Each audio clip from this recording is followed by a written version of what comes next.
Praise the lord అందరికీ. దేవుని వాక్యంలో నుండి ఒక మాట. 103వ కీర్తన 2వ చరణం. నా ప్రాణమా యెహోవాను సన్నుతించుము, ఆయన చేసిన ఉపకారములలో దేనిని మరువకుము. 103వ కీర్తన 2వ చరణం. నీ జీవితంలో దేవుడు గొప్ప కార్యాలు చేశాడు, చేస్తూనే ఉన్నాడు. అది నీకు తెలుసా? ఒక ధనవంతుడు కిటికీలోంచి బయటకి తొంగి చూడగా ఒక నిరుపేదవాడు చెత్త కుండీలోంచి చెత్త ఏరుకుంటూ ఉండడం గమనించాడు. ఆ ధనవంతుడు ఇలా అంటున్నాడు, భగవంతుడా, నేను పేదవాణ్ణి కాకుండా చేసినందుకు నీకు నిండు కృతజ్ఞతలు తెలియజేసుకుంటున్నాను అని అన్నాడు.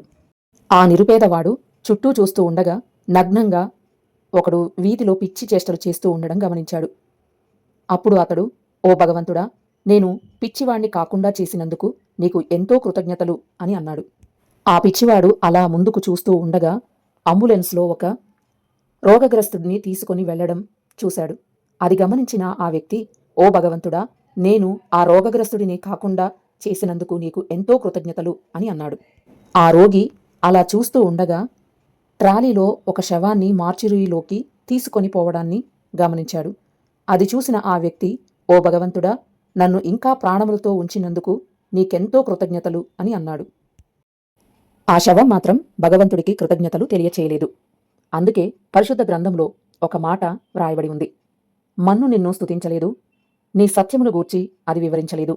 30వ కీర్తన 9వ చరణము. సజీవులు సజీవులే గదా నిన్ను స్తుతించగలరు. ఈ దినమున నేను సజీవుడనై నిన్ను స్తుతించుచున్నాను. యెషయా 38వ అధ్యాయము 19వ వచనము. ఇది నిజమే కదా.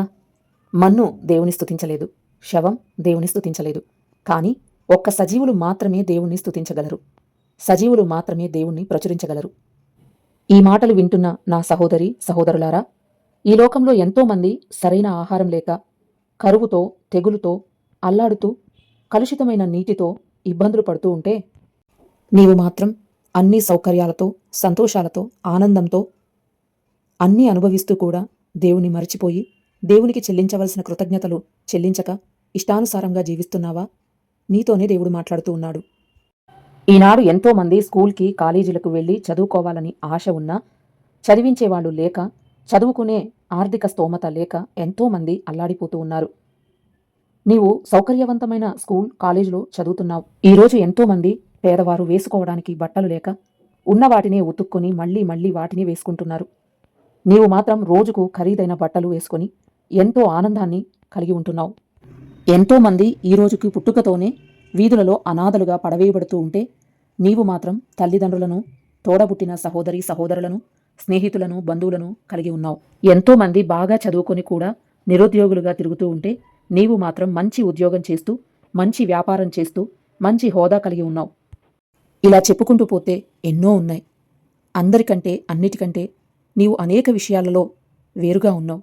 అన్నీ దేవుడు నీకు అనుగ్రహించాడు. మరి నీవు దేవుడికి ఎంత కృతజ్ఞతలు చెల్లిస్తున్నావు? ఎన్నిసార్లు దేవుని స్తుతిస్తున్నావు? ఒక్కసారి ఆలోచించు.